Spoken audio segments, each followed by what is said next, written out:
Donc, comme nous avions commencé, par la grâce du Seigneur, nous sommes toujours sur notre partage au niveau de la langue, qui est le monde de l'injustice. Je répète, la langue est le monde de l'injustice.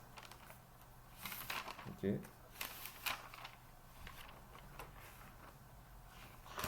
Nous avions touché l'écriture de Jacques. Jacques au chapitre...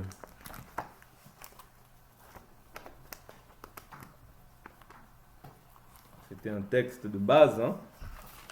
Jacques, c'est là d'abord, c'est là d'ailleurs que se trouve le Jacques 3 verset. Ouais, Jacques. C'est là, c'est dans Jacques que se trouve le titre, hein. Le titre de notre enseignement, donc qui est la langue et le monde de l'injustice. Je cherche Jacques. Jacques 3, nous y sommes. Nous avions vu hier la manière dont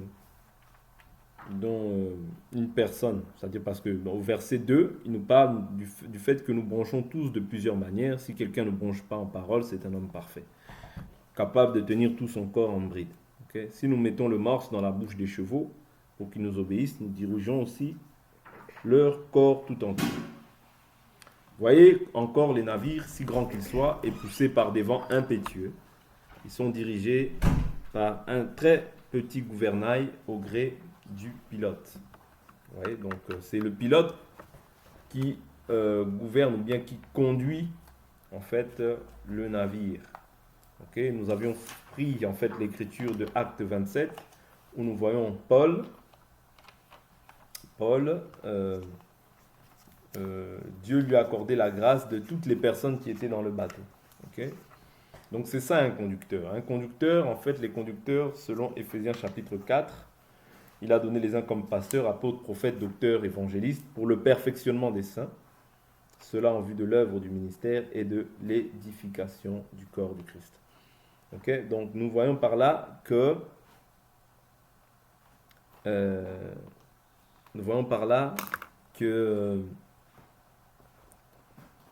les animaux dont il est question ici, en réalité, ce sont les brebis. Vous voyez que le Seigneur confie à ce ministre afin qu'il ne soit pas ses brebis, mais qu'il puisse les former et leur transmettre la pensée du Seigneur. Okay? Mais dans cette langue-là, nous avions vu aussi que cette langue, elle a des prétentions. C'est-à-dire l'orgueil, le monde de l'injustice se trouve en réalité dans la langue.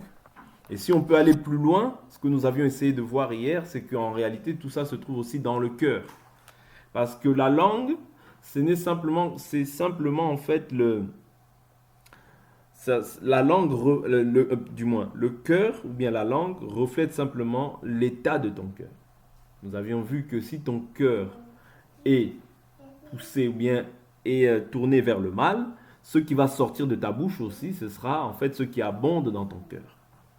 Okay? Donc la langue, c'est simplement l'expression du cœur. Est-ce qu'on est d'accord jusqu'à là? Donc la langue, c'est l'expression du cœur. Parce que la Bible nous dit l'homme bon tire du bon de son trésor. L'homme mauvais tire du mauvais de son trésor. Donc, nous comprenons par là que la langue, c'est un mal. Okay? C'est un mal. C'est-à-dire quand quelqu'un sort, il n'y a que du mal qui ressort de lui. En réalité, nous comprenons que son cœur n'est pas pleinement en Dieu. Voilà pourquoi la Bible nous dit garde ton cœur plus que toute autre chose, car c'est du cœur que proviennent les sources de la vie. Okay? Donc nous devons comprendre que notre cœur, nous devons le garder afin que ce qui sort de notre bouche soit pour édifier, pour bénir, et non pas pour maudire, non pas pour détruire, mais pour construire. C'est très important, parce que si tu gardes ton cœur, si ton cœur est entier pour le Seigneur, tu verras aussi que ce qui va sortir de toi, ce sera des bonnes choses. Prenons encore continuons l'écriture. Nous avions vu au verset 5. De même, la langue est un petit membre, mais elle a de grandes prétentions. Vous voyez comment un petit feu peut embraser une grande forêt. Or, la langue aussi est un feu. Elle est le monde de l'injustice. La langue a sa place parmi nos membres. Elle souille tout le corps et embrase tout le cours de l'existence, embrasée qu'elle est par l'AGN. Je prends un exemple. Quand tu insultes, quand tu es dans la colère, la Bible dit que si vous vous mettez en colère, ne péchez pas. Comment est-ce que tu vas pécher? Question. Comment est-ce que tu pécheras? Par la bouche. Par la langue, n'est-ce pas? Bouche, non, c'est pareil. Okay? C'est-à-dire, c'est parce que ton cœur, là où il est, c'est ce qui va ressortir de ta bouche. Voilà pourquoi il faut veiller à ton cœur. Parce que de la même manière, je dis toujours que tu peux construire, tu peux faire du bien avec cette langue, mais tu peux l'utiliser aussi à mauvais escient pour détruire.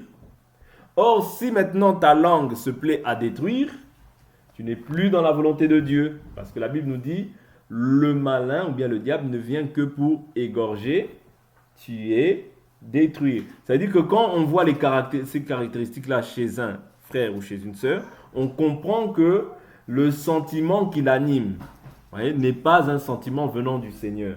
Parce que quand c'est le Seigneur vient pour construire. Voyez? Même lorsque je dis la vérité, je dois dire la vérité avec amour afin de ramener la personne à son bon sens. Dire la vérité de manière à ce que la personne puisse revenir de la voie dans laquelle elle s'était éloignée. Vous voyez? C'est ça le rôle de la langue. La langue, on doit l'utiliser avec sagesse. Si on manque de sagesse, on va finir par détruire. Vous voyez? Parce que cette langue, elle est embrasée par l'AGN. La Bible dit toutes les espèces de bêtes sauvages, d'oiseaux, de reptiles, d'animaux marins sont domptées et ont été domptées par l'espèce humaine. Mais la langue, aucun homme ne peut la dompter, c'est un mal qu'on ne peut maîtriser. Elle est pleine d'un venin mortel. Par elle, nous bénissons le Seigneur, notre Père. Par elle, nous maudissons les hommes faits à l'image de Dieu. Vous voyez? C'est-à-dire, de la même manière, cette bouche ou bien cette langue, je peux l'utiliser, ok, pour faire le bien, mais elle peut être aussi très utile pour faire le mal. Mais comme toi, aujourd'hui, tu es réconcilié avec ton Créateur, tu dois faire en sorte que cette langue-là c'est-à-dire que tu dois faire en sorte d'utiliser cette langue-là pour le bien. C'est-à-dire qu'il faut que Dieu puisse être glorifié dans ce qui va sortir de toi. C'est très important. Hein? Ouais? C'est très important. Sont des petites choses, mais qui sont très importantes. C'est-à-dire qu'il faut maintenant que tu t'examines. C'est-à-dire que lorsque tu vas parler, lorsque tu ouvres la bouche, que d'abord tu puisses examiner. Est-ce que là, quand je veux dire cette chose, est-ce que ça va construire ou est-ce que ça va détruire? Est-ce que ça va être bon ou est-ce que ça va être mauvais? Est-ce que ça va blesser ou est-ce que ça va panser la blessure? C'est comme ça que tu dois marcher avec Dieu en réalité. Savoir tout ce que je fais, c'est-à-dire toutes les actions que je pose. Cette action que je pose, est-ce qu'elle est pour l'édification? Est-ce qu'elle vient pour construire? Est-ce qu'elle vient pour apporter quelque chose de bon dans la vie de l'autre? Oui ou non? Vous comprenez? Si tel n'est pas le cas, tu verras que tout ce que tu feras, en fait, ce sera toujours pour détruire. Et quand ton cœur est tourné vers le mal, ce qui va sortir de ta bouche, c'est toujours le mal. Ok? Il dit de la même bouche, verset 10, sortent la bénédiction et la malédiction. Il ne faut pas, mes frères, qu'il en soit ainsi. Vous voyez, c'est ce qu'il est en train de dire. La source fait-elle jaillir par le même orifice l'eau douce et l'eau amère? Vous voyez, l'eau douce, ce sont les bonnes paroles que l'on peut sortir. Mais l'eau amère, vous voyez, l'amère, et l'eau amère, c'est ce qui n'est pas bon, c'est ce qui a du mal à passer. Vous voyez? En réalité, tu peux être amer aussi dans ton cœur. Parce que l'amertume ne commence pas par la bouche, non, elle commence dans ton âme. Si ton cœur est mal disposé, tu verras que ce qui va en sortir aussi sera mauvais. Un figuier, mes frères, ne peut-il produire des olives ou une vigne des figues? Une source salée ne peut pas non plus donner de l'eau douce. Vous voyez? Donc ici, nous devons comprendre en fait la part que nous devons choisir. Un enfant de Dieu doit choisir la bonne part. La bonne part, c'est Jésus. Luc chapitre 10, verset 38. Ouais, voilà pourquoi quand nous partageons la parole comme ça, c'est ça la bonne part pour toi. Parce que Cette parole te permet de pouvoir t'examiner. Cette parole te permet de ne pas pouvoir t'endurcir par la séduction du péché. Vous voyez, parce qu'en fait, cette parole, c'est comme un remède face au péché. Le péché peut grandir, mais nous croyons que la Bible nous dit là où le péché a abondé, la grâce, qu'est-ce qu'elle a fait? Elle a surabondé. Vous comprenez? C'est-à-dire la grâce est censée surabonder pour pouvoir engloutir le péché. C'est-à-dire pour que le péché ne puisse plus avoir d'effet dans ta vie. Or, nous avions vu que cette langue-là, elle est, comment dire, elle est le monde de l'injustice. C'est-à-dire toute injustice sort par la langue. Mais la justice aussi sort par la langue. Mais au préalable, pour que la justice sorte par ta langue, c'est d'abord dans ton cœur. Je ne cesserai pas de vous répéter ces choses-là, car pour vous et pour nous tous, elles sont salutaires. Dire des fois, on parle de beaucoup de choses, mais on ne parle pas des choses essentielles. Quelqu'un qui, à longueur de journée, parle que de mauvaises choses, facilement je peux savoir s'il est avec le Seigneur ou s'il n'est pas avec le Seigneur. Quelqu'un qui, à longueur de journée, te dit des choses mauvaises, toi aussi tu vas être infecté par cette manière d'être. Quelqu'un qui a un mauvais langage, toi aussi tu vas être infecté par cette chose-là. Parce que la lèpre qui est le péché, c'est comment? C'est contagieux. Voilà pourquoi nous aussi nous devons veiller même sur nous-mêmes, mais nous devons veiller aussi sur ceux qui nous entourent. Quelqu'un qui a toujours des mauvaises paroles. Quelqu'un c'est comme une semence qu'il met en toi. Vous comprenez? Or, la semence, la Bible nous dit, c'est la parole de Dieu. Nous, ce qui doit être notre semence, c'est la parole. Pourquoi? La parole, elle vient pour te corriger. Elle vient pour t'instruire. Ouais. Elle vient pour te perfectionner, pour que tu sois meilleur dans ta marche avec le Seigneur. Elle vient pour ôter tout ce qui est mauvais. C'est ça le rôle de la parole. Ôter tout ce qui est mauvais. Ôter le mauvais langage que tu avais autrefois. Ôter la nervosité que tu avais autrefois. Ôter la colère qui est en toi. Ôter l'animosité. Ôter les querelles. Ôter la jalousie. Ôter les disputes. Le rôle de la parole, c'est ça. Parce que si ces choses abondent en toi, c'est ce qui va sortir de ta bouche. N'est-ce pas? N'est-ce pas? C'est ça. Voilà pourquoi la Bible nous dit que, ici je prends un autre aspect, je prends l'aspect des personnes peut-être qui peuvent nous entourer et qui éventuellement peuvent être amenées à avoir un mauvais comportement. Ils peuvent t'influencer dans leur manière d'être, parce que la Bible nous dit les mauvaises compagnies corrompent les bonnes mœurs. C'est-à-dire peut-être que tu peux être bien disposé, mais que tu n'as pas la fermeté en fait dans ce que tu crois. Si tu n'as pas la fermeté dans ce que tu crois, tu verras que tu vas être aussi influencé facilement. On verra que tu avais un bon langage, tu t'exprimais correctement. Mais à force de côtoyer, la Bible nous dit, c'est du méchant que vient la méchanceté. C'est-à-dire, à force de côtoyer le méchant, c'est-à-dire, ça va t'infecter. Parce que le péché est contagieux. Le péché contamine. Quelqu'un qui est bon, il va te contaminer la bonne chose. Quelqu'un qui est... Oh, le bon ici, il n'existe pas de bon si ce n'est la parole. Parce que Jésus dit, personne n'est Dieu, personne n'est bon si ce n'est Dieu. Vous voyez? Or, Dieu, maintenant, il a tout mis ses commandements dans la parole. Voilà pourquoi si toi, maintenant, tu demeures dans cette parole, la bonté qui est en Dieu va se déverser en toi. Les bienfaits qui sont dans cette parole vont aussi agir dans ta vie. Mais si tu ne demeures pas dans cette parole, tu verras que ce qui va agir dans ta vie, c'est les passions, les désirs de la chair, les mauvaises paroles, l'impolitesse, la jalousie. Tout ça, ça va agir dans tes membres. Pourquoi? Parce que tu n'as pas fait de l'Éternel ton appui. Tu n'as pas fait de l'Éternel ta haute retraite. Vous voyez? Un refuge. Tu ne demeures pas dans cette parole. Et c'est à ce moment-là que tu vas manifester maintenant ce qu'on appelle l'injustice. C'est-à-dire, c'est tout un processus, mais pour te ramener simplement à la finalité, c'est pour t'éloigner de la voie du Seigneur. Voilà pourquoi David, j'aime beaucoup vous prendre cette écriture. David dit quoi lorsque Saül le poursuit? Il dit, tu voudrais me destituer de mon héritage. Je prends cette écriture. On l'avait lu aussi il n'y a pas très longtemps. Kenny, tu vas la lire. C'est toi qui vas lire. Janice, si tu veux lire aussi, tu peux lire.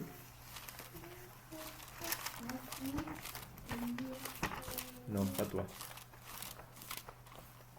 Je suis dans le livre de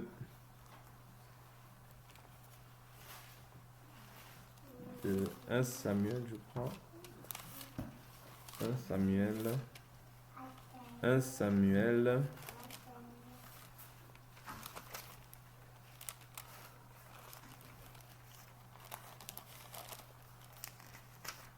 Voilà, 1 Samuel chapitre 26. 1 Samuel 26. Je prends le verset 19. 1 Samuel 26, 19. Je n'y laisse Janice lire ça. 1 Samuel 26, 19. Que le roi, le Seigneur, veuille maintenant écouter les paroles de son serviteur. Si c'est l'Éternel qui te pousse à agir contre moi, qu'il veuille bien accepter le parfum d'une offrande. Mais si ce sont des hommes, qu'ils soient maudits devant l'Éternel, puisqu'ils me chassent aujourd'hui pour m'exclure de l'héritage de l'Éternel, en disant, va servir des dieux étrangers. Oh, que mon sang ne tombe pas en terre. Stop. Stop, ça s'arrête là. C'est-à-dire, moi, il y a marqué va rendre un culte à d'autres dieux. Voilà. Il dit, attendez, je vais reprendre l'écriture parce que toi, dans ta version et la mienne, des fois, il n'est pas écrit la même chose. Il dit que le roi, mon Seigneur, daigne maintenant écouter les paroles de son serviteur. Si c'est l'Éternel qui t'excite, contre moi, qu'il accepte une offrande. Mais si ce sont des êtres humains, qu'ils soient maudits devant l'Éternel, puisqu'ils me chassent aujourd'hui pour me détacher de l'héritage. Vous voyez? C'est-à-dire, ils te chassent pour faire quoi? Pour te détacher de l'héritage. Or, quand on te détache de l'héritage de l'Éternel, il dit quoi? Ceux qui reviennent à dire, je ne sais pas si toi, il y a marqué ça, ta version. Ceux qui reviennent à dire. Il y a marqué ça ou pas? Non, mais que mon roi, le Seigneur, veuille maintenant écouter les paroles de son serviteur. Bon, moi, il y a marqué ceux qui reviennent à dire, va rendre un culte à d'autres dieux. Ouais. C'est-à-dire, quand on te détache de l'héritage, c'est pour rendre un culte à d'autres dieux. Or, quand je parle de l'héritage ici, bien sûr, on parle du salut et de tout ce qu'il comprend. C'est-à-dire, quand toi, en réalité, tu livres tes membres, notamment là, ici, on est en train de parler de la langue. La langue qui est le monde de l'injustice. Quand tu livres maintenant ta langue à l'injustice, la Bible nous dit toute personne est esclave du péché qui triomphe sur lui. Vous comprenez? C'est-à-dire il y a le triomphe du péché. C'est-à-dire maintenant quand le péché triomphe sur toi, qu'est-ce qui t'arrive? Tu deviens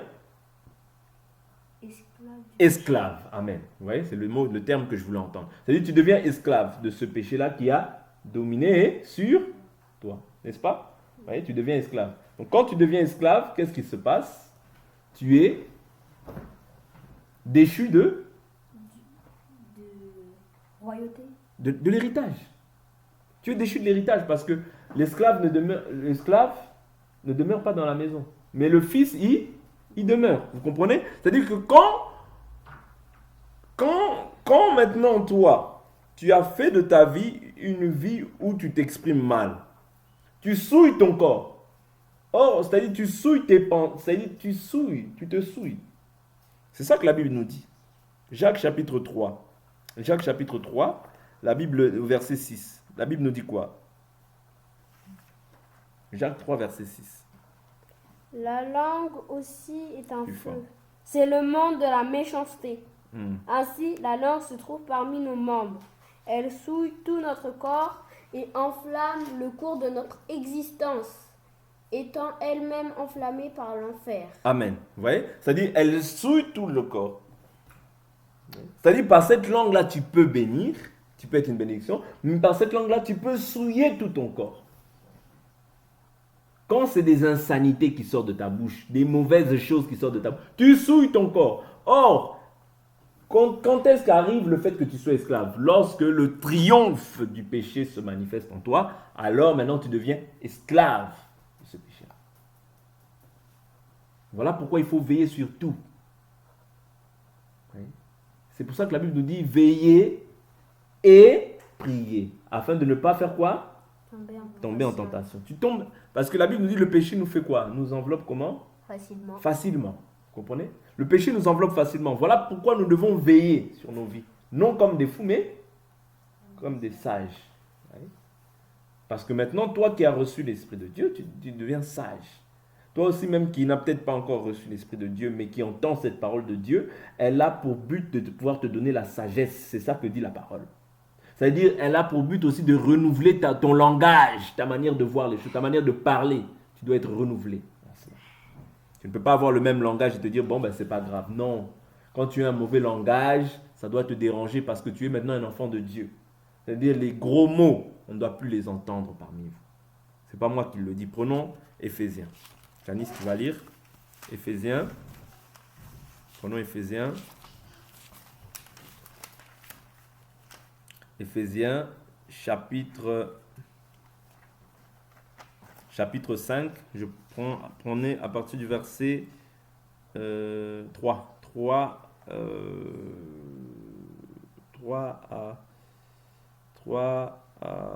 à 7. Tu t'arrêtes même à 8. Vas-y. Que l'immoralité sexuelle, l'impureté, sous toutes ses formes, ou la soif de posséder ne soit même pas mentionnée parmi vous, comme il convient à des saints. Ah, donc toi tu es quoi? Tu es saint. Donc si je t'appelle Sainte Janice, je n'ai pas péché. C'est ta nouvelle identité. Amen. Faut pas, Sainte Janice, oui, il faut être fier de ça, cette nouvelle identité que tu as revêtue. Tu dois en être fier.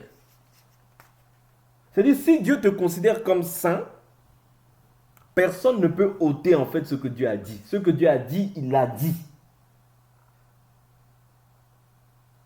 Continue la lecture. Qu'on n'entende pas de paroles grossières.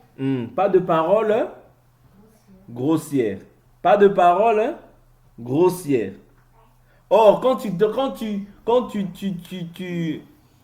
donnes des paroles grossières, qu'est-ce que tu fais? Tu es en train de souiller ton corps. C'est ça que Jacques nous a dit, non? Oui. Tu te souilles quand tu agis comme ça. Continue. De propos stupides ou équivoques, c'est inconvenant, mais plutôt des paroles de reconnaissance. Vous le savez bien en effet, aucun être immoral, impur ou toujours désireux de posséder plus, c'est-à-dire idolâtre, n'a d'héritage dans le royaume de Christ et de Dieu. Que personne ne vous trompe par des paroles sans fondement, car c'est pour cela que la colère de Dieu vient sur les hommes rebelles. N'ayez donc aucune part avec eux, car si autrefois vous étiez ténèbres, maintenant vous êtes lumière dans le Seigneur. Conduisez-vous comme des enfants de lumière. Amen. Continue, verset 9. Le fruit de l'esprit consiste en effet dans toute forme de bonté, de justice et de vérité. Amen. Ouais. Continue, Kenny, tu vas continuer la lecture au verset 10. Car si autrefois, le fruit de l'esprit consiste... Non, 10 au verset 10. Discernez ce qui est agréable au Seigneur et ne participez pas aux œuvres stériles des ténèbres, mais démasquez-les plutôt. En effet, ce que ces hommes font en secret, il est même honteux d'en parler. Amen. Mais tout ce qui est démasqué par la lumière apparaît clairement. Amen. Car tout ce qui apparaît est lumière. Amen. Vous voyez? Donc ici, il nous montre en fait la nouvelle manière de vivre des enfants de Dieu. C'est-à-dire des saints. Que toi et moi, c'est-à-dire cette nature nouvelle que nous avons revêtue. C'est-à-dire nous devons maintenant marcher d'une manière qui est nouvelle. Je ne peux plus marcher comme autrefois. Tu avais les injures faciles à la bouche. Non. la calomnie facile à ta bouche. Non. Quand tu agis comme ça, tu es en train de pouvoir souiller ton corps. Ouais, tu es en train de te souiller. Bon, tu ne souilles pas le corps, mais tu souilles ton esprit. Tu attristes l'esprit quand tu agis comme ça. Tu attristes le Saint-Esprit parce que tu as revêtu une nouvelle nature auquel le Saint-Esprit ne prend pas plaisir. C'est-à-dire quand tu bronches comme ça, quand tu manifestes des paroles comme ça, tu n'es pas agréable au Seigneur. Est-ce que vous comprenez? D'où nous devons faire attention à la langue. Ce qui sort de notre bouche, nous devons faire attention. La Bible nous dit, ce n'est pas ce qui entre dans la bouche qui souille l'homme, c'est quoi? C'est ce qui sort. C'est ce qui en sort. Parce que ce qui entre dans la bouche, la nourriture, manger, boire, est-ce que ça souille l'homme? Non, ça ne souille pas l'homme. Mais c'est ce qui sort de la bouche. Oui? Quand tu dis de mauvaises paroles, ça te souille. Quand tu insultes, ça te souille. Quand tu t'énerves pour rien, après tu dis des choses qui ne sont pas bonnes, ça te souille. Ça, c'est Matthieu chapitre 15 qui nous parle de ça. Ouais. Quand tu calomnies les autres, ça te souille. Quand tu te plains des frères, tu calomnies les frères et les sœurs là-bas, tu te souilles. Tu ne te gardes pas pur. Ouais. Voilà pourquoi je dis que le péché nous enveloppe facilement. Si nous ne prenons pas garde, le péché nous enveloppe facilement.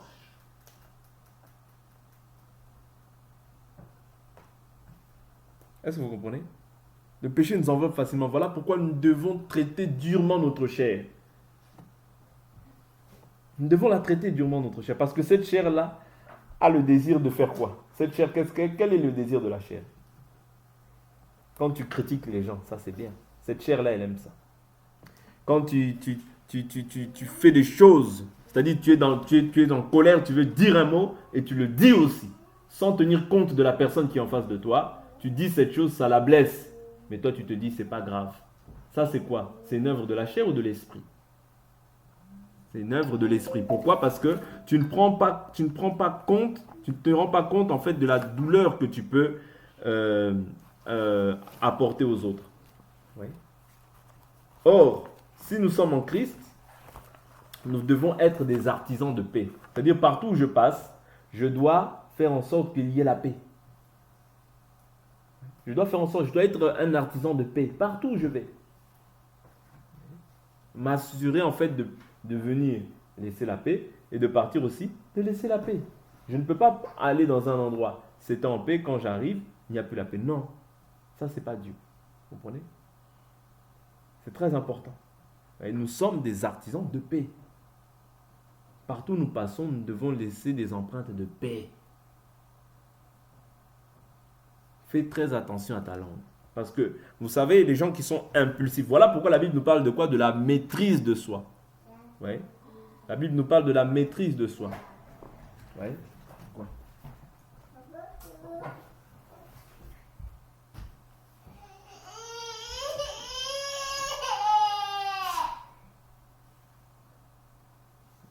La Bible nous parle de la maîtrise de soi. Ce n'est pas pour rien. La maîtrise de soi te permet, face à une situation, de te maîtriser, de te contenir. Même si tu vois que voilà, la situation, c'est une situation injuste et qu'elle ne va pas en ta faveur, toi, tu n'oublies jamais que tu es un enfant de Dieu. Sur cette terre, tu souffriras. Sur cette terre, tu souffriras. Ouais. Parce que la souffrance et les difficultés font partie, en fait, de notre vie. Les angoisses, ça fait partie de nos vies. Les doutes, les craintes, ça fait partie de nos vies. Ouais. Mais toi, cela ne peut pas te pousser à te souiller. Fais très attention à ce que tu dis. N'oubliez jamais, par cette bouche, tu peux édifier, construire, bénir, mais par cette bouche, tu peux aussi tout détruire. Voilà pourquoi la Bible nous dit, le mal et le bien est au pouvoir de la langue. Ouais. Donc nous allons nous arrêter là pour aujourd'hui.